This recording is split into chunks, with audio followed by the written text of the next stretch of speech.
Yo.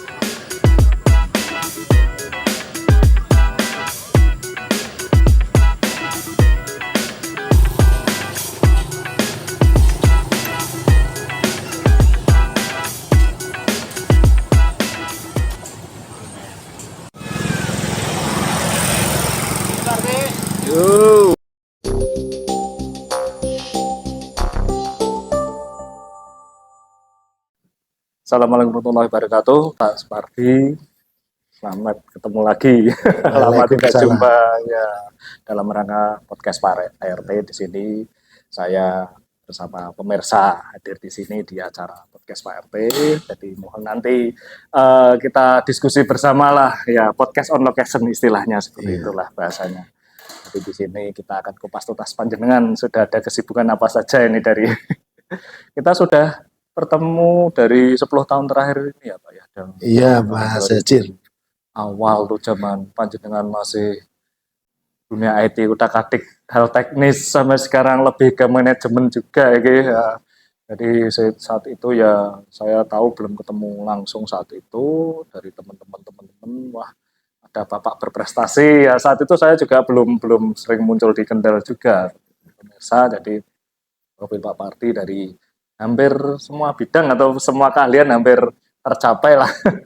Dari pramuka ya sebagai pembina pramuka juga, kemudian penulis buku juga, apa istilahnya literasi atau ya literasi kalau sekarang istilahnya literasi, tapi dulu kayak bukan nggak tahun 80 90 ada istilah literasi atau lagi yang tren saat ini ya kira-kira. Sebetulnya Mas Hajir untuk literasi itu sebenarnya udah lama. Udah lama. Jadi literasi itu dikembangkan di dunia pendidikan sudah lama, karena memang literasi itu kan kunci. Kunci di dalam kita untuk belajar. Betul. Jadi itu baru itu ada semacam itu. Ya nggak apa-apa sambil ada karena siap. Silahkan nggak apa-apa. Sini. Iya. Jadi ya. Oke. Ya. Iya. Termasuk literasi ini. Literasi. Iya. Jadi pemahaman saya ya. Saya kan karena ini podcast Pak RT sebenarnya anggap aja saya orang kampung RT lah istilahnya gitu. Orang awam itu lihatnya kan literasi itu apakah dunia tulis menulis atau itu termasuk hal sastra atau itu segala hal yang sudah dibukukan atau apa literasi itu. Menurut Bapak yang sudah pengalaman nulis buku sampai ada buku baru juga. Terima kasih Mas Hajir. Jadi literasi itu sebetulnya menjadi kebutuhan pokok manusia. Kenapa dibutuhkan? Karena kita itu di dunia literate. Jadi semua yang kita pelajari jendela ilmu itu adanya di bahan bacaan. Dan bahan bacaan sekarang dengan teknologi bisa belajar apapun. Betul. Termasuk menggunakan HP memakai komputer, buka internet, dan jejaring sangat luas sekarang. Apalagi sekarang setelah ada artificial intelligence, itu sangat membantu sekali untuk kita belajar. Istilah AI ya sekarang. AI kan istilah kan bahasa Indonesia itu kan rekaan. Coba kan trendingnya kan sekarang ini kan. Nah itu kalau hubungannya literasi dengan AI ada. Kalau saya taunya orang awam ya apa itu yang diefek jadi 3 dimensi kayak poster film animasi Pixar atau apalah. Itu kalau di dunia AI kan berarti kan itu buatan ya, semacam itulah, intelijen itu kan kecerdasan buatan lah. Kalau dulu dunia IT itu kecerdasan buatan. Nah, kecerdasan buatan biasanya kan kalau misalkan dibikin otomatis ya. Saya lihatnya biasanya kalau kita ada istilah robot atau otomatis kan. Kalau di penulisan literasi kan ada istilah plagiat, plagiarisme. Kan itu kan ibaratnya orang otomatis copy paste otomatis itu ya. Sama seperti AI, kadang-kadang saya nyoba aplikasi AI, kadang foto ini dibikin apa atau apa kan kadang tidak sesuai. Nah, apakah itu bisa dimasukkan literasi? Kadang pahamnya orang awam kan literasi hanya yang berbentuk tulisan saja. Itu gimana kira-kira?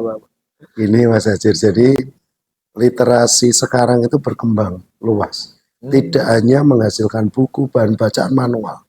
Oh gitu. Tapi seluruh informasi yang itu menjadi khasanah ilmu, itu literasi, termasuk artificial intelligence.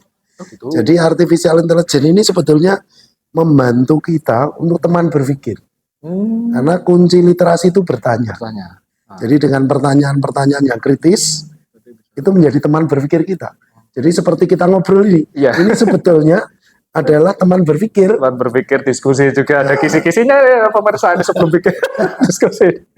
Nah, cuman kadang gini Pak, oke kita literasi, mungkin kalau misalnya dibikin diagram kan pusatnya apa, sumbernya di mana, apa kalau di dunia buku penulisan kan ada istilahnya daftar pustaka isinya.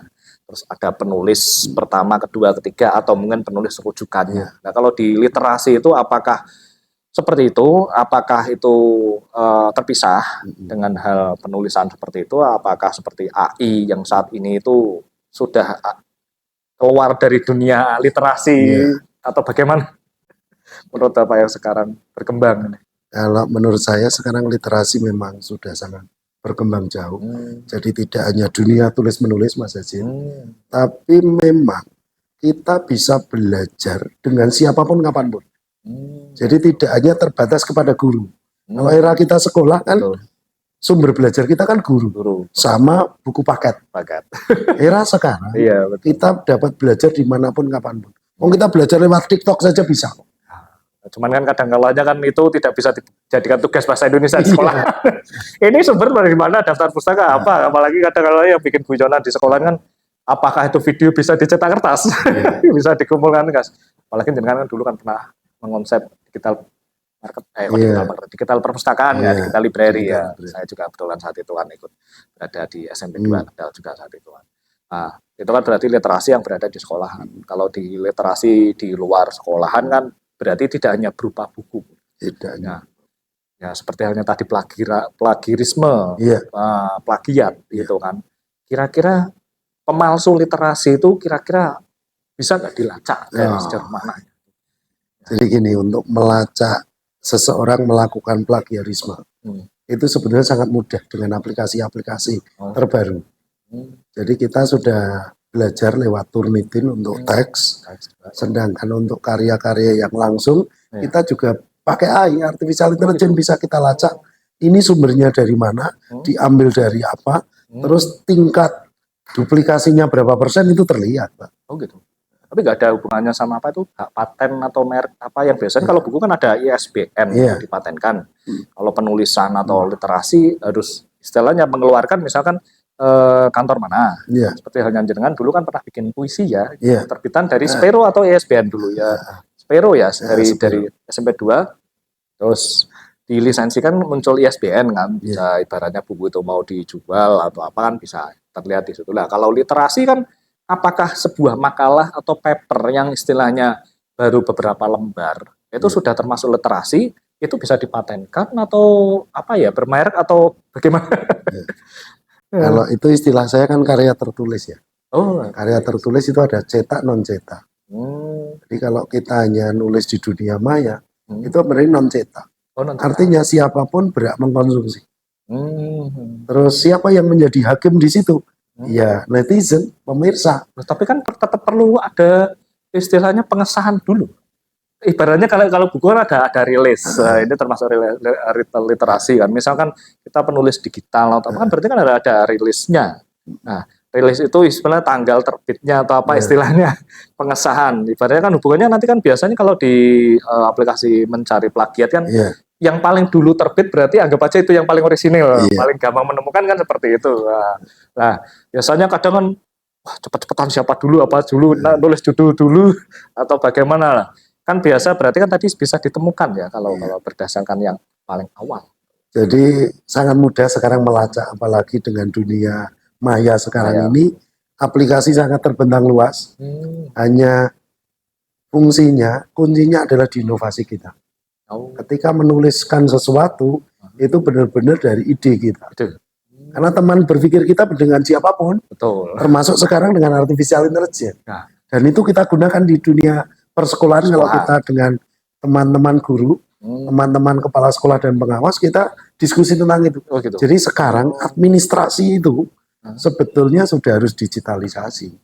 Kan itu kalau di dunia saya nyebutnya apa ya, sekolah, profesi atau apa, kadang-kadang ada istilah kalau kita kan karya tulis, skripsi, terus tesis, ada lagi apa itu proper. Proper. Nah, lah proper sama tesis itu literasinya gimana? Soalnya maaf loh Pak ini ya, kebetulan panjenengan pasti tahu lah istilah perihal proper kan. Proper kan kadang-kalanya itu mungkin bisa jadi itu suatu karya tulis produk. Nah, cuman kadang-kalanya ya di kota A digunakan di kota B ya biar tidak karena itu kadang mencegahnya bagaimana? Apakah itu ada dari lembaga di misalkan di suatu kota mendeteksi ini proper benar murni dari literasi kota tersebut atau berasal dari kota lain? Iya. Nah itu gimana Pak? Cara. Jadi gini Mas Jazir, itu hal yang unik dan itu sudah sejak dulu terjadi. Iya. Jadi duplikasi seperti itu, jadi metodenya sama tapi dipakai di tempat yang berbeda. Kalau kita di Semarang jual kayak di itu apa Pasar Loak, skripsi kayak dibikin fotokopian kilonan, wah kasihan juga benar itu literasinya. Jadi kalau masih menggunakan model seperti itu sebenarnya sudah tertinggal jauh. Oh, gitu. Karena sekarang kita bisa menggunakan alat apapun untuk membantu kita. Yang sulit kan ide, Pak Haji. Kalau saya melihatnya keaslian atau tidak dari ide. Ide dasarnya apa? Jadi di dasar dia menulis itu apa? Konsepnya jelas. Terus itu bisa dipraktikkan tidak? Oh gitu. Jadi ada praktik baiknya. Tidak hanya teoritis. Betul. Kalau era dulu mungkin menyusun skripsi, tesis, ya proper dan seterusnya terlalu teoritis. Tidak ada langkah praktiknya secara nyata. Era sekarang itu sebetulnya menuntun kita literasi itu untuk mempraktikkan yang bermanfaat bagi sesama. Jadi ini harus kita lakukan. Ini sebetulnya transformasi kita. Transformasi khususnya pendidikan. Itu harus bertransformasi. Nah, cuman yang jadi kendala itu gini Pak. Ya orang awam ya. Seperti halnya tadi kita diskusi. Ada buku, daftar pustaka banyak. Nah, karena kita bicara tadi ide. Kadang berarti kan penulis menuliskan ide di suatu buku itu bisa jadi mungkin hanya 5%, 10% lainnya daftar pustaka banyak. Nah, ya mohon maaf ya, kadang-kalanya mungkin ada penulis 0% atau 1% masuk ide di situ, daftar pustakanya banyak, itu kan mungkin mereka mencomot sana sini, istilahnya mungkin setelah terbit literasi, entah itu berupa buku atau produk digital lain, 1 bulan, 2 bulan, 3 bulan, mungkin tidak, istilah apa ya, tidak konangan atau tidak ada yang tahu, tapi kan tetap 3 bulan, 6 bulan kemudian orang yang pernah lihat buku ini enggak seperti ini, kan bisa kelacak juga, lah itu biasanya pelanggar literasi itu ada judgement-nya itu ya kira-kira ya itu kan sebetulnya kode etik ya. Iya, hubungannya sama. Jadi kode etik kalau itu di perguruan tinggi itu memang di situ statusnya jelas. Jadi langsung ada punishment-nya, ada hukumannya. Hanya ketika dilakukan itu hasil karya sendiri, tapi diulangi lagi untuk yang lain, itu sudah autoplagiasi juga. Sekarang itu pelanggaran juga. Jadi menurut saya kata kuncinya di ide dasar. Karena kita bisa minta bantuan kemanapun untuk menerjemahkan ide dasar dari karya kita. Jadi itu. Ya, jadi kadang saya juga bisa terjadi itu. Tapi ada yang ternyata itu dilakukan sama penulisnya original. Jadi dia mungkin penulis yang ya misal seperti kita lah usia sudah 40 ke atas. Dia punya menulis itu 20 tahun yang lalu. Terus dia rilis lagi 10 tahun kemudian, 10 tahun kemudian dengan judul berbeda. Tapi penerbit atau apa tahu itu ya. Cuman mungkin hubungannya ya biasanya royalti atau apa, literasi royalti atau apa dan sebagainya. Nah itu apakah melanggar atau tidak? Kadang-kadang ada buku kan cetakan 1, cetakan 2, cetakan 3. Terus ada yang istilah edisi revisi. Nah, kalau di literasi itu apakah edisi revisi itu termasuk literasi yang berjenjang atau berseri atau gimana istilahnya? Itu sebetulnya kan dari sisi literasi ekonomi ya. Jadi mengembangkan karya karena edisi cetak terbatas, maka ada edisi revisi masukan dari para pembaca.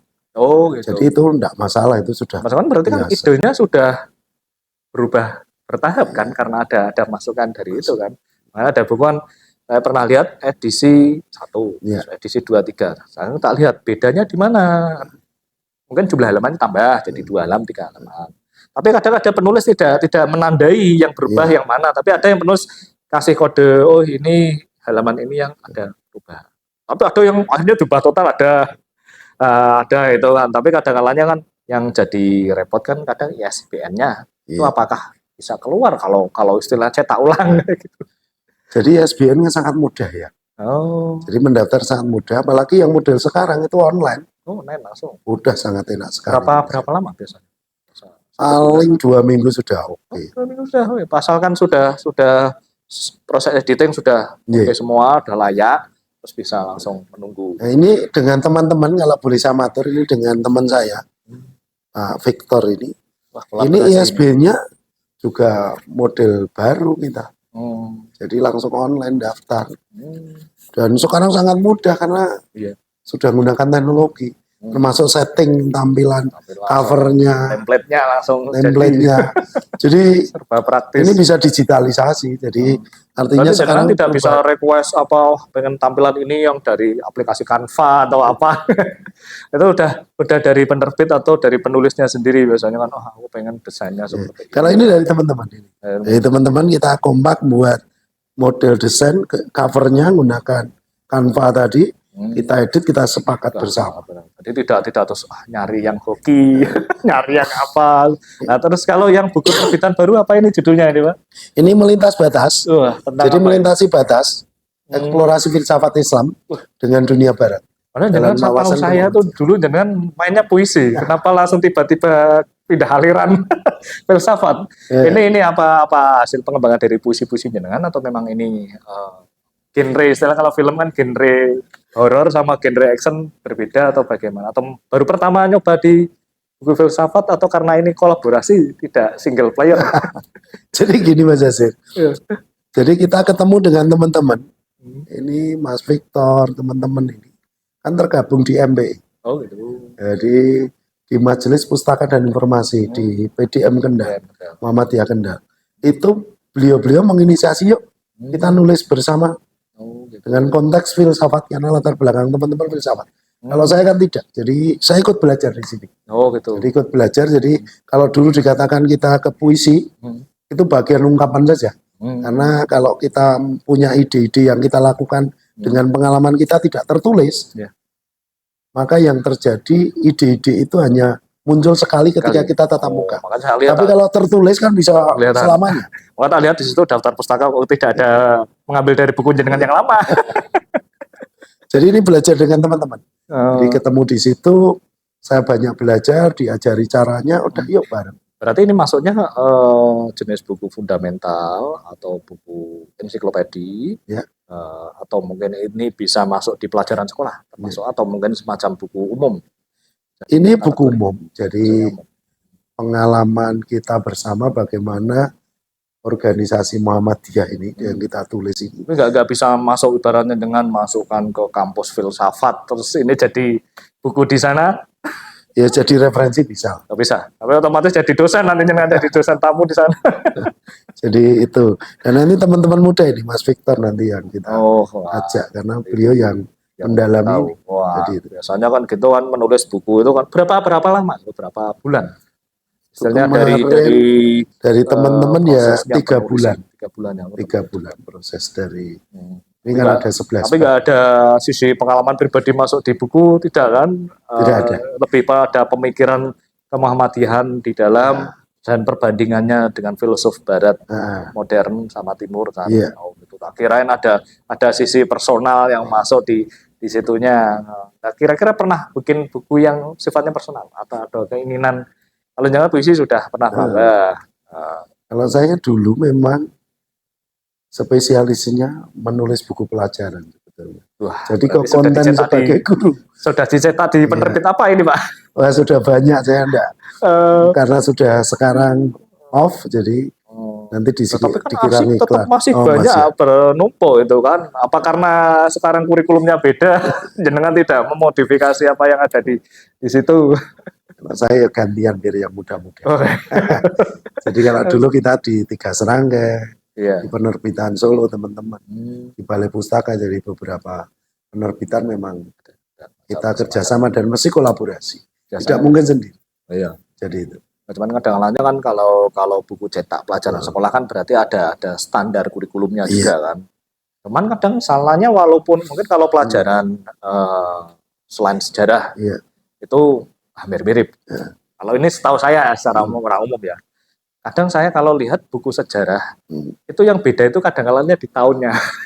Kayak setahun, kayak kalau lebihan atau apa Iya, tanggalnya tuh. Misal kalau sejarah-sejarah yang menggambarkan mungkin sejarah yang sebelum tahun 900, 1900-an itu kan kadang-kadangnya ada geser-geser sedikit. Makanya gitu kadang-kadangnya kan apakah itu kalau di sekolah jenengan kan tahu ada buku paket. iya. Nah, berarti seperti hal itu apakah jadi buku paket itu ada seleksi penerbit atau seleksi penulis biasanya kalau dengan pengalaman pernah Kalau era di sekolah? dulu ya, era Iya, era dulu dulu. itu memang untuk buku paket itu penerbit itu nyeleksi penulis. Oh, penerbitnya. Jadi kita disurati untuk mengirimkan naskah, nanti diseleksi masuk tidak, dan sana sudah memberikan template-nya, Oh gitu. formatnya tinggal kita ngisi. Oh berarti bukan terus penulis itu sudah bukunya udah jadi, terus misalkan 6 bulan kemudian 1 tahun terus disarankan untuk jadi buku paket nggak seperti itu berarti? Nah, Enggak. Oh, jadi itu langsung masuk ke penerbit. oh gitu. Era dulu seperti itu. Atau indie modelnya kita cetak sendiri, kita Gitu. sebarkan sendiri. Jadi, tapi era sekarang sudah berubah total. Berubah total. Jadi sekarang buku paket sudah digital. Iya, kalau BSE tadinya, itu, BSE buku udah sekolah digital. elektronik. Sebelumnya kan belum digital kan repot, sidik-sidik fotokopi, Iya. pecah-pecah fotokopi, kadang-kadang sing sebel wong tuwa. Jadi sangat efisiensi Oh sekarang. iya. Dan mau belajar dimanapun, di Iya. web, di Kemendikbud tentang perbukuan. Nah, Tapi komplit walaupun sekali. begitu, secara tidak langsung itu bapak ibu guru itu memaksa anak belajar literasi. Iya. Soalnya saat menjalankan Google atau mencari kan dia harus mencari sing bener di, sing bener di. Kadang kan bisa aja dia pakai kata kunci apa, nyasar kemana, blog apa, salah di situ. Saya pernah tetangga saya gitu, kadang nyari apa ini salah nyasar-nyasar malah yang tahu orang tuanya. Loh ini jangan buka web itu pendapat pribadi orangnya nggak sesuai tugasnya, nggak percaya coba tulis nanti sama Pak Guru besok pasti disalahkan. Nah, Sering itu jadi kayak gitu makanya itu gimana kalau pernah ada komplain kayak orang tua jadi memang sering, Mas. paradigma seperti itu. Jadi keterampilan bertanya Oh iya. bagi seorang siswa, seorang guru itu menjadi hal utama. Karena lewat bertanya, pengetahuan akan dapat. Betul. Maka keterampilan bertanya di kata kunci, Iya. kalau Keywordnya. menggunakan internet, ini sangat penting. Iya. Maka saya kalau boleh kita diskusi, itu di situ dari pengalaman kita, keterampilan bertanya itu harus dilatih dulu. Betul. Tidak langsung menjelaskan. Kadang-kalanya bisa jadi nggih takon siji langsung nyerah. Iya. Gara-gara tidak sesuai jawabannya di internet atau mungkin tanya satu sama bapak ibu guru mungkin tes coba sejauh mana anak ini tanya lagi enggak. Langsung hanya kita lihat di peliri tok mripate. Lalu nyerah. Makanya kan berarti hubungannya sama mental juga. Iya. Kadang-kadang mental juga. Jadi tidak pendidikan sekarang kan tidak hanya anak pinter saja kan. Nah, pendidik. Ya mungkin kalau kita pas corona kemarin mungkin bapak ibu guru jauh ya di anak-anak didik kan, semua orang tua kan. Sekarang kan setelah corona kesannya malah gabungan kan. Orang tua tetap masih mendampingi, guru tetap ada di sekolah juga.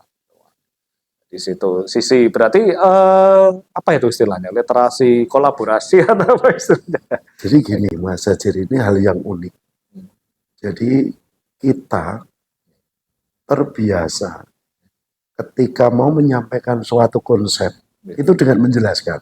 Ya, biasanya menjelaskan. Nah, kalau itu ibarat itu guru itu langsung menyampaikan tujuan pembelajarannya apa, terus isinya apa, konten. Oh, ya. Padahal murid-murid kita, siswa-siswa kita, itu kan sudah punya bekal beberapa. Oh iya, betul. Maka keterampilan bertanya jadi kata kunci. Tapi untuk melatih keterampilan bertanya seorang guru, itu harus paham karakteristik anak. Itu Ya, yang memang tidak betul mudah. Nah, tapi kan sebenarnya kan bapak ibu guru tuh ibaratnya si pembuat literasi, aslinya kan sudah nyiapkan bolong-bolong yang untuk pancingan biar anak itu tanya. Sebenarnya kan ada sisi itu. Cuman kadang-kadang kan kita juga sebel juga ada buang kok bocah wis dikai pancingan ditunggu 5 menit tidak tanya, tidak menemukan titik itu. Lah itu termasuk motivasi atau gimana itu macamnya? Jadi istilah saya kalau boleh menyampaikan itu keterampilan membuat pertanyaan pemantik. Jadi membuat pertanyaan pemantik, bagi siswa. Cara agar siswa tertarik dengan kita, itu berarti kita harus memahami karakteristik peserta didik atau siswa. Dan untuk memahami karakteristik peserta didik, kalau era kita dulu, Hmm. itu sing dipilih sing anak-anak paham. Biasanya ya Iya gitu kan? lah. Biar memuaskan kita. Era Iya. sekarang udah tidak. Kembali. Karena kompetensi guru sekarang Hmm. itu harus mampu mengelola anak-anak yang sulit.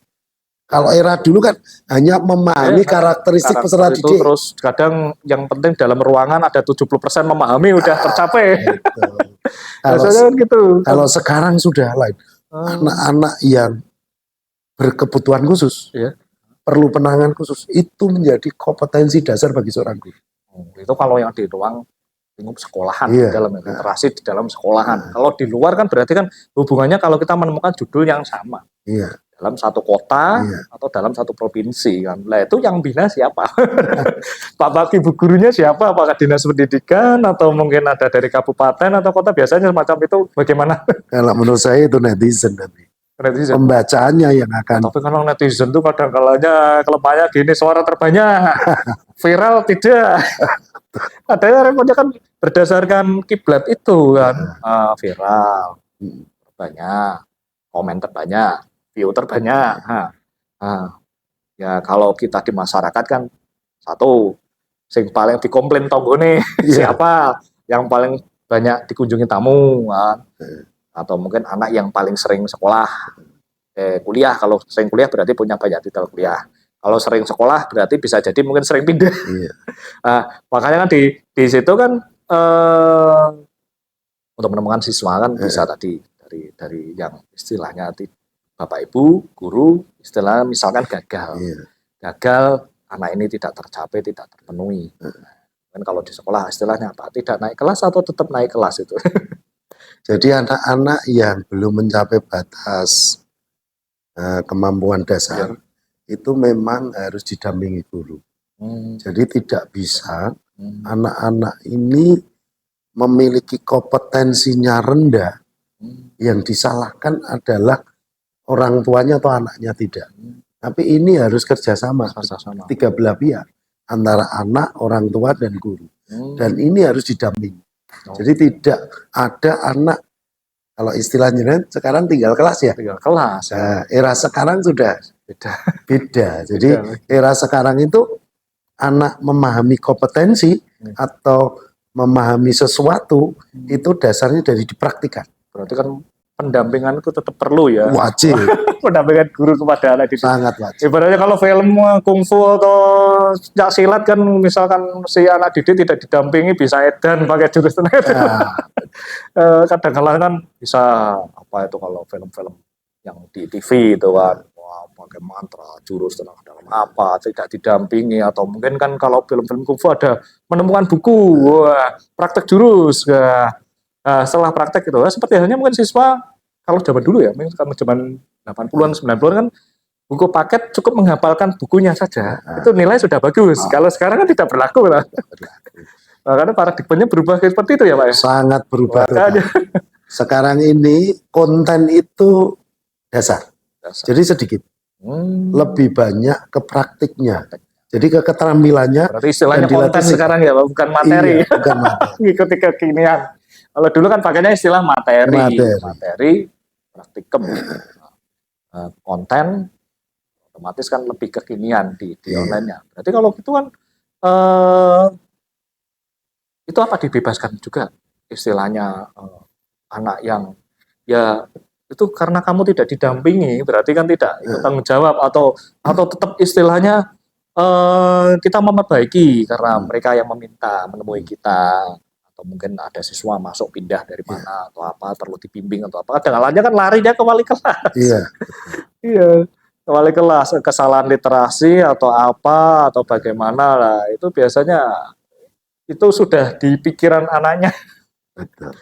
Makanya kan saya lihat kadang ada kalau mungkin di sekolah sama umum hampir mirip ya. Kalau di dunia perkuliahan literasi kan kadang-kadang kan hubungannya skripsi setengah tahun, 1 tahun, lebih dari 1 tahun atau S1 lebih dari 4 tahun, DO kan. Nah, karena tidak tercapai itu. Nah, sebenarnya ada kendala literasi sebenarnya kalau anak yang belum terbiasa menulis. Satu, bisa jadi karena dia kendala mikir. Hmm. Yang kedua, wegah nulis. Ya. Wegah nulis itu ini penghambat di literasi, males nulis atau mikir. Itu apakah tadi seperti jenengan itu ada perlu mekanisme kolaborasi semacam itu? Ya. Biar bisa memancing yang anak yang istilahnya belum bisa memunculkan ide, belum bisa meramu atau bisa untuk sekolah itu SMP, SMA tidak ada karya tulis ya. Kalau ada mungkin nggak pada lulus. Harus menulis karya orisinil apa itu kan. Nah, itu biasanya kira-kira indikator kalau jenengan dulu pernah jadi kepala sekolah ini. Nah, itu kan indikator. Jenengan sudah kurikulum 2013 atau masih sudah merdeka saat itu? Saat itu masih kurikulum 13. Oh, berarti masih transisi ke ya? merdeka. Oh ya. Berarti kan indikator siapa anak yang mau kelas 3 SMP berarti kelas 9 ya. Nah, keluar itu kan berarti kalau secara teknis kan sekolah biasanya perpus hanya bebas buku perpustakaan. Nah, gitu kan. Tapi ada nggak pengecekan sejauh mana anak atau mungkin kita merujuk literasi adalah bahasa Indonesia yang di sekolahan. Itu bagaimana yang jenengan pernah mengalami di lapangan? Jadi gini, Mas Ajir, literasi itu tidak hanya di bahasa Indonesia. Ini saya ulangi. Jadi semua mata pelajaran itu sebetulnya unsur utama dan pertama itu bahan bacaan. Oh itu, berarti bukan bahasa Indonesia. Ya, jadi bahan bacaan ini siapa yang membuat? Guru. Nah, sekarang guru itu dibantu oleh berbagai jenis artificial intelligence untuk membantu. Maka saya cenderung biar anak-anak kita tidak malas mikir sama malas membaca, yaitu dilatih model membaca praktik sosial. Saya istilahnya itu praktik sosial. Jadi seperti kalau kita ngajak anak kita ke mall itu, suruh milih, mau pilih sepatu yang mana, mau pilih buku yang mana. Ditanyain pertimbangannya apa, alasannya apa. Oke, itu harus kita lakukan dalam pembelajaran. Jadi ketika mengenalkan buku, bahan bacaan, itu dikenalkan. Ada 3 buku, suruh milih. Kenapa milih buku 1, kok tidak 2? Ditanya, oh bagus covernya, warnanya bagus. Tapi itu bukan pertanyaan jebakan kan, disarankan ini. Jadi ini namanya literasi, praktik literasi sosial. Jadi ditanyakan, kenapa milih ini? Enggak, pasti ada alasan. Iya betul. Berarti anak dilatih berpikir kritis. Yang kedua, dilatih konsekuensi. Konsekuensi betul. Kenapa milih warna merah? Pertimbangannya apa? Keputusannya apa? Dan itu menyenangkan bagi siswa. Kenapa? Dasarnya dari ditanya sesuai tidak. Baru dibuka halaman 2. Halaman 2. Dari isi ini ada nama jenengan. Pengen yang mana anak-anak? Oh seneng ini. Oke, kenapa seneng itu? Yuk dibaca, mari. Jadi tidak langsung anak-anak pelajaran hari ini buka buku paket halaman 1 sampai 50. Silakan baca 1 sampai 10. Berarti itu menjadi beban bagi anak. Betul juga sih. Jadi membaca menjadi kewajiban, bukan kesadaran. Nah ini yang perlu kita bangun itu. Jadi seperti anak-anak sekarang kan demokratis ya. Kemanapun kan milih. Milih, betul. Nah, membaca juga sama. Dan itu bisa dipraktikkan. Kalau di sini kok ada misalkan ini, praktik membatik tentang panduan membatik. Nah ini dipraktikkan. Nanti hasilnya jadi tulisan. Cuman kan gini Pak. Karena anggap aja 15 tahun terakhir lah, mungkin di atas 2005 ke atas lah. Karena paradigma itu kan sudah ibaratnya semua orang itu kan bisa punya keahlian umum. Kalau tadi kan kita bahas literasi ternyata tidak identik dengan bahasa Indonesia. Berarti kan kalau di dunia profesi berarti kan otomatis ada perbedaannya. Dulu kita namanya orang nulis bikin proposal atau apa harus sekolah sekretaris. Terus kita dalami komputer harus kuliah di IT dulu atau apa. Sekarang kan ibaratnya dulu pernah apa pelajaran di sekolah IT sempat hilang ya. Nah, itu kan sekarang ada lagi kan. Jadi kan secara literasi kan berarti kan mewajibkan semua orang itu harus bisa menulis berarti kan. Nah, bisa IT, bisa komputer, bisa apa itu kan secara tidak langsung autodidak, baik itu autodidak atau pelajari sendiri kan sudah bisa mempraktekkan semacam itu. Jadi kan secara tidak langsung di situ berarti kan untuk menjadi seorang penulis literasi itu kan tidak ada indikatornya apakah dulu secara akademisi nilainya bagus atau mungkin dia pengalaman tapi dia hanya bicara saja gini terus sudah ada penulis udah kamu orang sukses tak tuliskan ini editor ini atau semacam bagaimana itu biasanya tuh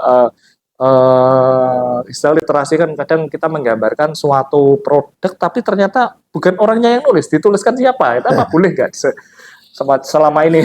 Jadi gini Mas Hajir, jadi sampai saat ini yang saya pahami menulis itu keterampilan. Okay. Jadi menulis itu keterampilan dari pembiasaan. Betul. Kalau seseorang kepengen menulis, itu kan sudah punya motivasi. Betul. Yang katanya orang dulu dia punya bakat, padahal bakat itu hanya sekian persen. Oh iya. Yang 99% kan kemauan lebih tinggi. Agar orang mau, itu kan menyenangkan dulu. Ya betul. Happy dulu. Nah ini era-era dulu tidak dibangun itu. Ini menjadi otokritik kita ketika anak disuruh menulis itu suatu hukuman kan repot. Iya. Pernah ngalami papan tulis, suruh maju nulis dihukum coba 100 baris, saya tidak belajar lagi. Itu di alam bawah sadar anak-anak kita akan berpikir menulis itu sulit, menulis itu hukuman. Kadang identik wah pelajaran mengarang bahasa Indonesia mesti nilainya papat, 5. Tapi ternyata pada prakteknya anak-anak yang nilainya jeblok-jeblok. Malah dunia profesi atau apa malah di manajemen semua Pak. Teman-teman saya itu banyak yang dulu tuh pelajaran mengarang atau apa itu wah nilainya paling jelek. Kadang suruh deklamasi, pidato di depan tuh udah merinding lah demam panggung. Tapi ternyata itu setelah 20 tahun setelah itu dia terbiasa gitu. Apa mungkin termasuk saya? Jadi itu kan keterampilan. Betul. Keterampilan karena ada kemauan, berarti kesadaran sendiri. Kesadaran juga. Untuk membangun kesadaran sendiri, kenyamanan, merasa aman, nyaman, menyenangkan bagi anak. Tapi selama menulis ini hanya kewajiban, sudah runtuh. Termasuk karakter juga seperti itu. Tapi kan bicara kenyamanan, itu kadang-kalanya kan kita jadi tidak nyaman karena kita tidak menemukan komunitas yang pas di lingkungan kita. Kadang-kalanya mungkin, saya hobi menulis gini, saya hobi membaca gini. Oke, 5 tahun berikutnya ngeblank, hilang karena kita berada di kota lain apa. Terus kita menemukan lagi apa. Nah itu bagaimana Pak? Biasanya kan kadang-kalanya ada orang misalkan ingin menelurkan, merilis sebuah buku, seharusnya mungkin seperti tadi 3 bulan ya. Saya bikin buku ini Mas, hampir 6 tahun. Loh, 6 tahun cuma isinya paling 200 halaman gitu. Nah, sempat berhenti nyari ide ini terus baru dirilis. Nah, itu kira-kira bagaimana kalau istilahnya ada orang yang istilahnya kemauan ada. Dia goyah karena di lingkungan atau mungkin tidak menemukan komunitas atau mungkin sibuk dengan kesibukan lain. Nah, itu apakah termasuk dianggap sebagai apa istilahnya literatur sejati atau penulis sejati itu gimana gitu Pak? Kalau saya sepakat yang disampaikan jenengan yang kedua. Jadi Mas Hajir, kita semua kalau ingin mengembangkan apapun itu harus berada di komunitas. Biasanya gitu. Nah komunitas itu satu kunci. Jadi kalau kita mau dunia tulis menulis ya kumpul. Betul. Dengan teman-teman yang dunia tulis menulis, sehingga kita terasa. Kalau kita mau paham IT ya dekatlah dengan orang-orang IT. Jadi ini harus dilakukan kita bersama dan ini harus kita ciptakan baik itu di sekolah, di masyarakat ada komunitas. Sekarang udah berkembang, merebak. Komunitas sangat banyak. Jadi itu. Nah kalau di sini di Muhammadiyah Kendal tadi Bapak bilang ada komunitas. Berarti sudah ada kultur budaya penulisan literasi di situ. Boleh digambarkan bagaimana yang sudah berjalan di Kota Kendal? Apakah itu berupa dari cabang-cabang kecamatan atau memang dari lintas profesi bersama atau wadah bersama secara akademisi atau bagaimana? Sudah ada saat ini.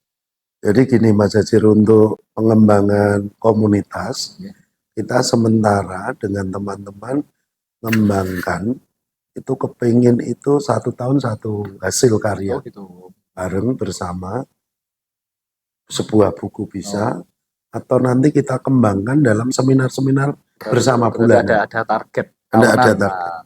Tapi tetap ada jenjang yang harus kita lakukan, terutama kita ngajak ya teman-teman penulis muda, Ya. di teman-teman muda, karena apa? Energinya masih kuat Iya, dan ide-idenya masih segar. betul ya. Karena kita kan tidak mengenal sumpah orang tua, adanya kan sumpah pemuda. Iya, sama muda. Sama orang tua kok darahnya itu paling kundang. Nah, jadi kita gerakkan regenerasi ya semua, baik kepenulisan, gerakan itu memang anak-anak. Jadi memang pergerakan itu harus memang perlu juga ya. Dan itu bisa tidak hanya dalam satu kota, bisa lintas keluar kota, misalkan ya Roge berada di mana, apalagi media online kan, mau dibikin video YouTube, sosmed atau apa kan gampang semua sekarang kan. Apalagi kalau nah, jadi pertanyaan lagi tadi ingat, kalau di YouTube itu kan ada video-video kadang orang menjelaskan seperti ini, seperti ini, seperti ini, seperti ini, kadang kan menjadi acuan daftar pustaka. Atau mungkin kita Bapak Ibu guru atau mungkin masyarakat yang presentasi kemana kemari, wah, oh video bikinannya itu bagus, bagus, bagus, penjelasannya ini bagus, bagus, bagus. Nah, kadang-kadang kan itu menjadi hasanah wawasan kita. Sumber A, penulis A, B, C, D, E, apa. Kadang kalanya kita malah lebih dari 5 itu malah jadi bingung. Nah, menurut itu ini pendapatnya. Terus pendapatku gimana? Lah itu cara di dunia literasi itu apakah itu dipikir sendiri atau dirembuk bersama komunitas? Soal kadang-kadang kan menemukan suatu kasus atau mungkin suatu topik bahasan itu hampir mirip-mirip semua. Inginnya kita jadikan satu menjadi sebuah buku. Tapi tidak ketemu titiknya. Itu biasanya bagaimana kalau di dunia penulisan literasi? Jadi gini Mas Hajir, jadi terkait dengan bagaimana menentukan karya ini kualitas atau tidak. Sebetulnya dengan adanya bantuan beberapa aplikasi kita bisa melacak. Jadi historinya. Jadi latar belakang penulis ini kan bisa kita lacak.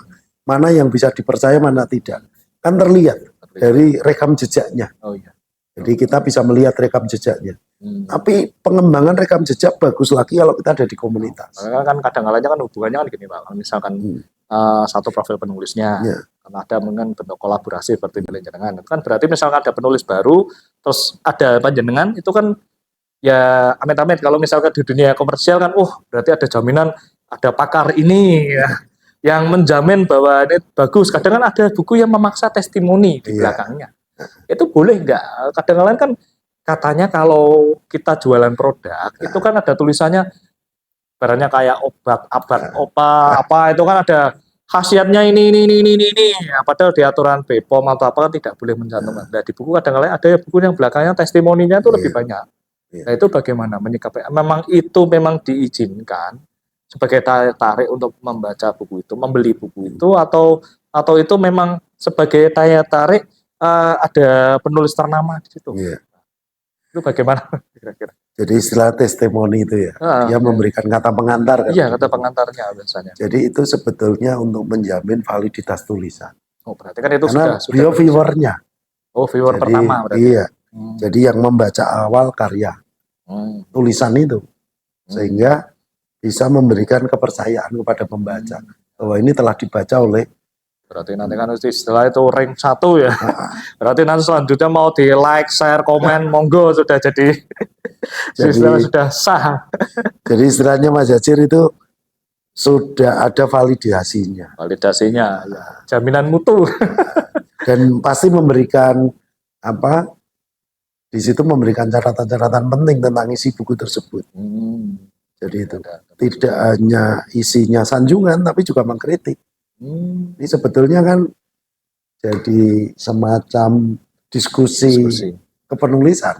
Cuman kadang-kadang kan gini, oke dalam hal bukunya, tapi kadang saat ketemu penulisnya, jumpa fans atau apa, penulis yang bersangkutan tuh saat ditanya apa-apa itu malah kadang grogi. Apa karena dia tuh sudah kalah mental karena di situ menyertakan ada nama pakar itu bagaimana, atau mungkin udah ada jamin Bapak itu udah aku santai saja ya. Ternyata yang dipanggil tuh bukan pakarnya tapi yang nulis asli lah. Itu pernah ngalami seperti itu nggak? Atau pernah melihat kejadian seperti unik seperti itu?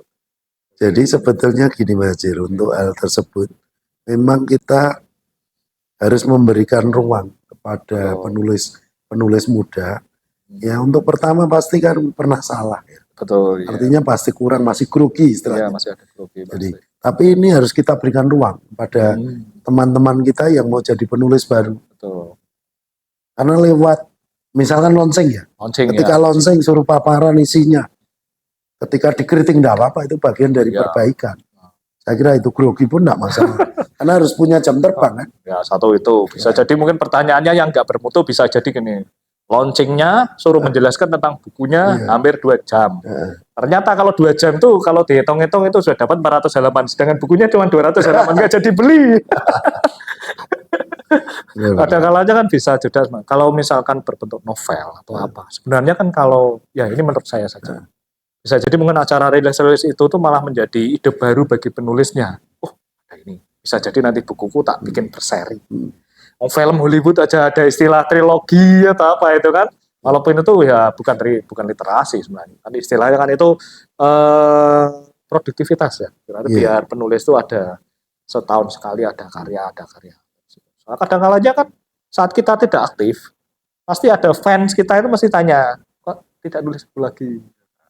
Kok belum ada yang baru? Nah, Pak, kok belum ini? Kadang kan kita penulis jawabannya urung sempet, urung kober. Semacam itu kan. Nah, kalau seperti itu, boleh nggak suatu saat diwakilkan? Kan hubungannya nanti gini, literasi kan ada buku, udah cetak. Ada, ya ini perkiraan konyol saya saja. Ada terbit buku, tidak pernah di launching. Ada nama tersebut. Nah, ada nama tersebut orangnya sakit atau sudah meninggal atau apa. Itu cetak terbit. Nah, itu bagaimana, Pak? Itu berarti kan apakah karya itu diwariskan? Saya lihat kan ada istilah ini saya kurang tahu kalau dunia literasi buku bagaimana ya. Kalau saya lihatnya di kayak komik atau tertentu itu kan ada yang di koran-koran apa itu kan ada cuplikan sketsa apa itu paten dibeli tapi tetap diproduksi tapi beda orang tapi menggunakan nama itu. Nah, terus berjalan terus masyarakat tidak tahu. Nah, itu kalau di dunia penulisan literasi buku mungkin terjadi enggak semacam? Kemungkinan terjadi pasti. Ya. Jadi karena kita tidak tahu kapan kita meninggal kan. Iya, betul. Jadi terus siapa yang mewarisi itu ya ahli warisnya? Iya, makanya kan apa ada ketentuan waris tertentu atau apa? Saya dulu pernah baca buku Kamus UI Jakarta karya dosen sana. Ternyata dosennya sudah tidak berada di sana, sudah ada 6 tahun. Tapi beberapa buku terakhir terbitan 2 tahun terakhir masih nyebut nama dia di situ.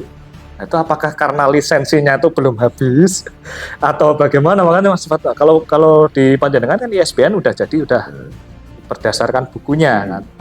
Kadang kan penulis kan mungkin ada lisensi literasi atau apa. Barangnya kalau SIM atau STNK kan ada masa berlakunya atau bagaimana itu apa kayak gitu atau enggak?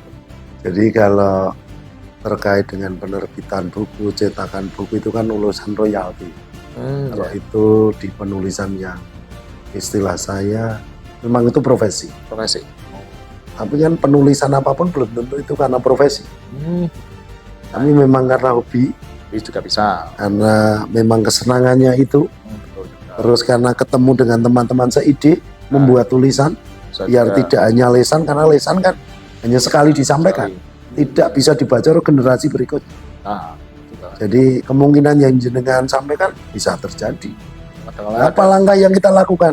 Yang jelas ya berarti kita harus membumikan literasi ke teman-teman kita semua.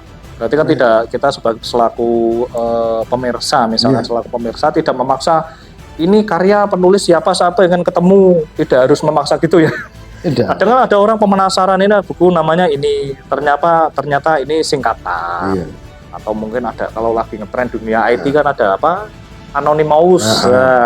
Anonymous itu sebenarnya siapa atau mungkin kadang ada film Hollywood atau apa ada kan sutradara namanya siapa atau apa atau mungkin band-band musik itu ada yang wajahnya bertopeng atau apa kan itu kan menyembunyikan tapi kan tetap aja penerbit itu tahu kan itu siapa dapat royalti tidak terus kapan setor naskah kapan dia online tetap ada kan soalnya nanti kan di situ ada komunitas walaupun dia sembunyi-sembunyi ya tetap ketahuan semacam itu jadi ada itunya ya kira-kira dari buku barunya launching kapan kemarin Pak bulan apa itu Pak? Ini sudah bulan Juli ya.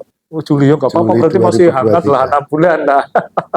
Boleh cerita itu buku ini bisa dilihat di mana saja atau berada di Gramedia atau toko buku ada atau edisi tertentu saja untuk mendapatkan buku kefilsafatan. Ini kemarin karena teman-teman di Majelis Pustaka dan Informasi punya ide bersama untuk membuat produk buku bareng, dan ini memang edisi terbatas. Hanya digunakan untuk kalangan sendiri. Berarti cetak berapa biji? Kita kemarin mencetaknya adalah 100. 300. Oh, 300-an. 300 dan sudah habis ini, Habis langsung. mau cetak ulang lagi karena pemesannya kan seluruh. Nah, terus yang saya jadi pertanyaan, namanya cetak kan juga butuh uang, Iya. penerbit ya, itu dari sponsor atau iuran dari penulis-penulis? Jadi nyetaknya gini, ini unik Iya. ini. Dengan teman-teman itu unik. Nyetaknya itu kita adalah minta bantuan PDM Kendal Oh gitu, berarti untuk membantu naungan nyetak awal. produksi. Tapi Bisa. setelah itu ini kita beri nama infak buku. Jadi silahkan mau infak berapa. Oh gitu. Akhirnya kita punya dana abadi mencetak. Oh gitu, berarti bisa suatu saat bisa untuk produksi lagi. Iya. Bisa. Oh, Jadi bener, itu, jadi lanjutan. kita hanya pinjem dulu uang untuk nyetak. Oh, Ya cetak kita ganti iya. dengan infak buku itu. Nah, Dan alhamdulillah pemesannya sudah terus di atas ini 300. karena ini edisi terbatas, ada nggak hubungannya sama royalti? Oh, ini tidak ada. Ini Soalnya berarti kan murni produksi penerbit sendiri berarti ya. murni untuk wakaf film. Oh, berarti bukan penerbit komersial tidak. atau penerbit buku di sekolahan atau penerbit buku umum yang ada di toko buku besar itu tidak ya? Tidak. Edisi Jadi ini khusus. wakaf ilmu. Jadi itu bersama-sama untuk sharing kebaikan. Itu saja. Berarti itu mencapai luar Kendal atau baru di Kendal saja? Ini sudah sampai seluruh Jawa Tengah. Jadi Oh, sudah. jaringan kita di Majelis Pustaka dan Informasi yang pesan secara online banyak kita kirim paketkan. Jadi Oh, berarti udah. ini hanya berbagi saja gitu. Wah, Jadi berarti pemirsa ini penulisnya. Yang satunya pas. Pak Fikar, Wah, nanti ketemu jenengan kemana-mana. penulis pertamanya Pak Fikar. Wah, Itu ini dasarnya Pak dari Mardiono teman-teman. profilnya sebenarnya banyak sekali. Kepala sekolah ya, pengawas sekolah ya. Ya dulu pengawas sekolah ya, Pak. Kalau saya orang kampung desa, tahunya kan pendamping desa. Nggak ada pengawas desa, nggak ada. Pendamping desa berarti mendampingi kepala desa dan siapa yang ada di kantor desa. Kalau pengawas sekolah itu berarti mendampingi semua kepala sekolahnya atau bagaimana? Iya benar. Makanya kan cuman kenapa tidak disebut pendamping sekolah? Sekarang dengan transformasi sekolah, Iya. pengawas sekolah itu persis yang dia sebutin. Jadi dia pendamping, Oh, pendamping kepala sekolah. tapi judulnya masih pengawas. Tetap masih Oh, pengawas. gitu. Regulasinya masih pengawas sekolah, tapi tugasnya mendampingi kepala sekolah. Bahasanya di aturan Iya. itu membersamai kepala sekolah Oh, gitu. di dalam menentukan program, Betul. mencapai visi misi, kendalanya apa, itu mendampingi. Pendamping. Jadi untuk penjaminan mutu layanan pembelajaran dan juga Kalau layanan kalau program saya di sekolah. masyarakat kan cuma ketua RT, ada ketua RW, Pak Kadus Bu Kadus, baru kantor desa, siapa yang di kantor desa, terus ada pendamping desa itu kan yang di luar. Cuman kadang pendamping desa kan tidak kantor di desa, pegangnya berapa desa. Kalau jenengan dulu megangnya berapa sekolah berarti? Kalau saya pernah 10 sekolah, 12 sekolah, jadi masing-masing kita dampingi dengan kepala sekolah dan guru untuk bareng-bareng mengembangkan bersama untuk mengoptimalkan potensi peserta. Itu ngatur waktunya gimana itu? Apa harus door to door seperti halnya pendamping desa kan? Pendamping desa itu kan maaf ini contoh saja. Saya kadang pernah temu sama teman pendamping desa seperti itu. Dia pegang 6 desa, kantor A B C D E. Nah, apakah itu seperti itu? Jangan berada di sekolah A B C D E itu. Nah, padahal kalau yang saya tahu sekarang itu kan sekolah katanya milik provinsi semua ya. Atau gimana? Itu kalau misalkan jenengan tidak di wilayah Kendal, ada Semarang, Salatiga atau apa gimana? Itu memungkinkan nggak? Apa jenengan sudah dapat khusus wilayah Pantura saja? Ini untuk SMA SMK memang ditarik provinsi. Oh gitu. Tapi TK, SD, SMP ke kabupaten kota. Seperti saya kan dulu pengawas SMP. Pengawas SMP lingkupnya hanya Kabupaten Kendal. Oh gitu. Jadi Masih bisa tidak terlalu luas. Hmm. Tapi teman-teman kita pengawas yang SMA SMK Hmm. itu Jauh-jauh. istilah saya ya ke cabang dinas masing-masing. Oh gitu. Jadi seperti Kendal itu gabungannya dengan Batang sama Pekalongan, Berarti kota yang terdekat berarti kota ya. terdekat. Oh, gitu. Jadi hampir sama dengan pendamping desa tadi. Iya. Dia berada di kecamatan mana dapatnya berapa gitu. Oh iya, Sama, iya. karena kan itu kan nggak bisa memilih sendiri, itu udah tugas dari dinas Iya. ditentukan, ini udah lakukan saja. Sama lah, hampir sama. Macam itu. Jadi kan istilah kan menang di pengalaman juga Iya. kayak gitu kan, suka dukanya sana, apalagi mungkin apa istilahnya kinerja, Iya. penilaian kinerja, terus bersamaan atau bagaimana kan. Nah, yang jadi repot tuh kadang kalanya kan mendatangi. Iya. Tapi mungkin nggak mereka yang berkunjung. Biasanya kan pendamping itu tidak punya kantor. Tapi kan makanya kan ada tetap tugas formal tetap ada ya, tetap tugas formal tetap ada di situ ya. Atau dunia pramuka, apa karena di sini dekat pramuka ini jenengan dulu di sini kan kalau saya dulu Jambore Nasional tahun 96 pramuka guys di Cibubur saya nasional dulu juga sering latihan di sini pramuka waktu di sini kan kantor juga masih sama cuman beda bangunan dibangun baru kan. Nah, itu pramuka itu jenengan sudah dari dulu dari pembina atau bagaimana? Jadi gini Mas Azir, seperti yang jenengan sebutkan memang pengalaman kita di pramuka memang dulu ketika sekolah memang senang pramuka. Biasanya gitu. Dan salah satu alat sarana untuk melatih karakter anak kita itu memang selama ini yang bisa kembangkan lewat pramuka. Jadi kenapa kita suka pramuka? Karena lewat pramuka itu kedewasaan dibentuk, karakter akan dibentuk. Dan itu merupakan ya manusia Pancasila. Pancasila. Ini benar-benar yang sekarang oleh kurikulum Merdeka itu dinamakan profil pelajar Pancasila itu. Tapi tidak seperti yang nama LSM itu enggak ya? Ada.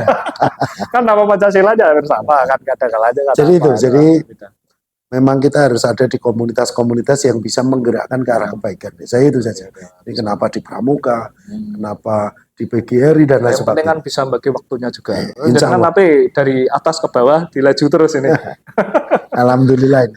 Soalnya kan itu kan bagi tugas di sini ada rutinitas lain, kesibukan baru apa atau jadi YouTuber juga enggak.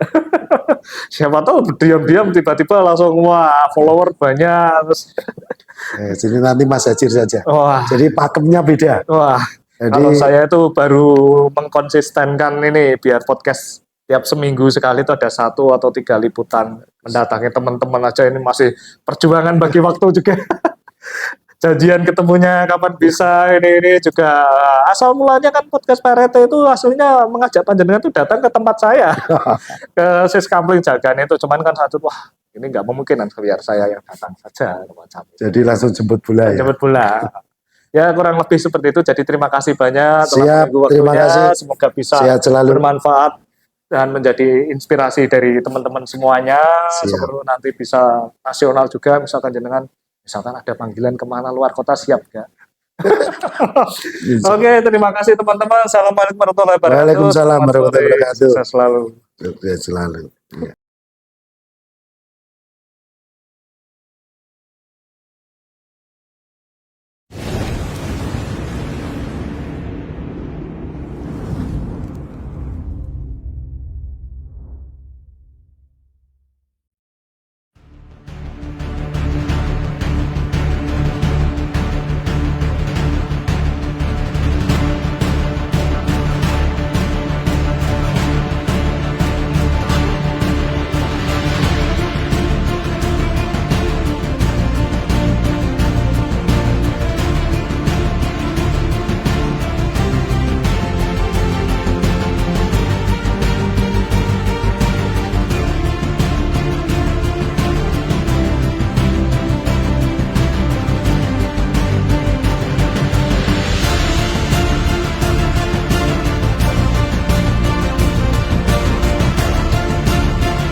Bismillahirrahmanirrahim. Assalamualaikum warahmatullahi wabarakatuh. Alhamdulillahirabbil alamin. Wassalatu wassalamu ala asrofil anbiya'i wal mursalin wa ala alihi wa sahbihi ajma'in. Ba'd. Saya Profesor Dr. Mufti Ali Magister Humaniora, Guru Besar Ilmu Komunikasi Antarbudaya Ilmu Salafiyah, sekaligus Ketua Lembaga Dakwah Komunitas Pimpinan Daerah Muhammadiyah Kota Salatiga, mengucapkan selamat atas terbit dan dilaunchingnya buku yang berjudul Melintas Batas Eksplorasi Filsafat Islam dan Filsafat Barat dalam Wawasan Muhammadiyah, buah karya dari Supardi dan MS Victor Burhanuddin. Mudah-mudahan buku ini bermanfaat, menjadi referensi sekaligus memberikan pencerahan terhadap khususnya persyarikatan Muhammadiyah. Melihat buku ini secara fundamental akan terjadinya dialektika antara filsafat Barat dan filsafat Timur atau filsafat Islam, yang sekaligus di tengahnya Muhammadiyah memaknai perdebatan atau dialektika tersebut. Secara konten, isi dari buku ini adalah bagaimana antara pencipta dan alam sebagai ciptaannya, sekaligus bawahnya ada manusia yang pada posisinya sebagai makhluk atau yang diciptakan, sementara pada sisi lain dia sebagai khalifah atau wakil dari pencipta itu sendiri atau khalifah fil ardh. Maka dari itu banyak pembahasan yang sangat menarik, bagaimana kemudian pikiran-pikiran dari dua ujung wilayah ini, Barat dan Timur, itu setidaknya dapat mengilhami dan dapat dilaksanakan pada amal-amal persyarikatan Muhammadiyah. Manusia sebagai khalik atau sebagai khalifah fil ardh, dia harus memberikan makna, tanda terhadap apa dari kreasi Tuhan itu sendiri dalam bentuk alam, sehingga alam sebagai tanda harus dibaca. Inilah kemudian yang mudah-mudahan memberikan manfaat kepada kita. Selamat pada Bapak Supardi dan Mas Victor, sekaligus pimpinan daerah Muhammadiyah Kendal, atas terbit dan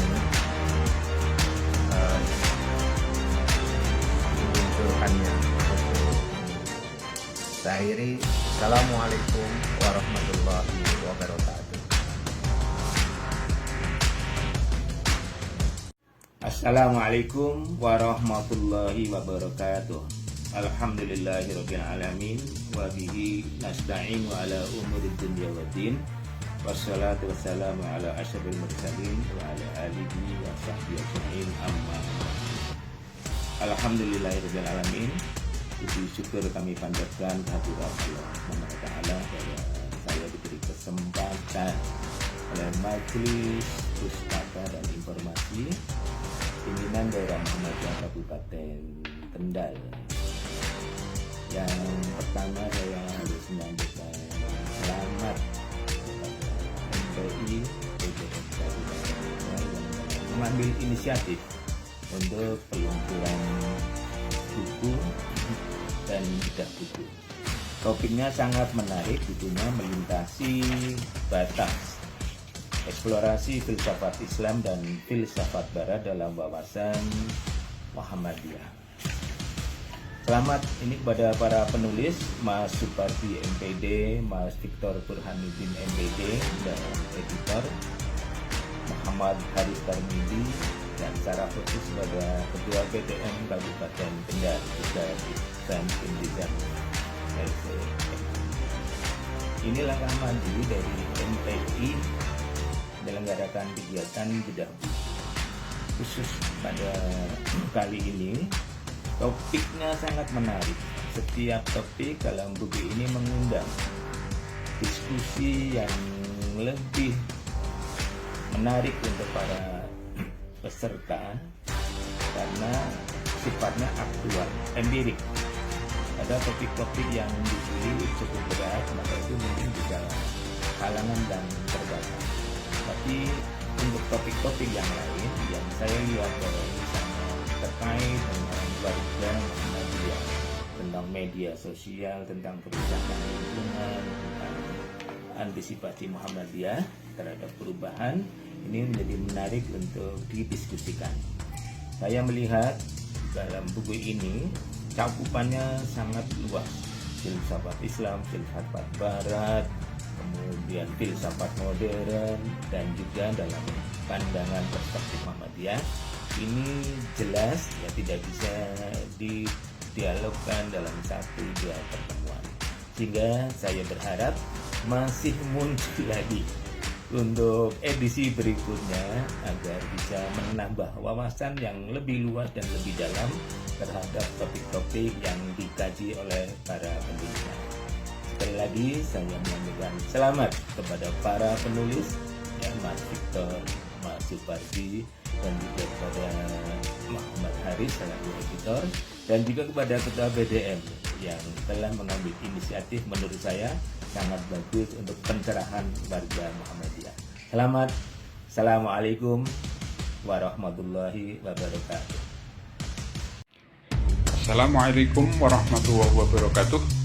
Saya Rustam Aji, Ketua Majelis Pustaka dan Informasi Pimpinan Wilayah Muhammadiyah Jawa Tengah, mengucapkan selamat kepada Majelis Pustaka dan Informasi Pimpinan Daerah Muhammadiyah Kabupaten Kendal yang telah mampu menerbitkan buku yang cukup fenomenal, yakni Melintasi Batas Eksplorasi Filsafat Islam dan Filsafat Barat dalam Wawasan Muhammadiyah. Hadirnya buku ini tentu saja akan memberikan wawasan terkait dengan filsafat kepada warga Muhammadiyah. Karya buku dari Supardi dan MS Victor Burhanuddin ini tidak hanya sekedar menyajikan terkait dengan filsafat, tetapi juga menyajikan bagaimana Indonesia merebut kemerdekaan 1945. Muhammadiyah sebagai bagian dari pergerakan tentu saja tidak lepas dari sejarah merebut kemerdekaan itu. Momen hadirnya buku ini tentu sangat tepat karena bersamaan dengan HUT RI ke-78.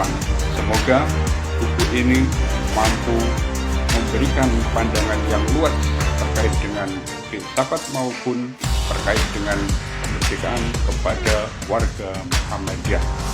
Selamat kepada Majelis Pustaka dan Informasi Pimpinan Daerah Muhammadiyah Kabupaten Kendal. Sukses selalu, jaya selalu. Wassalamualaikum warahmatullahi wabarakatuh.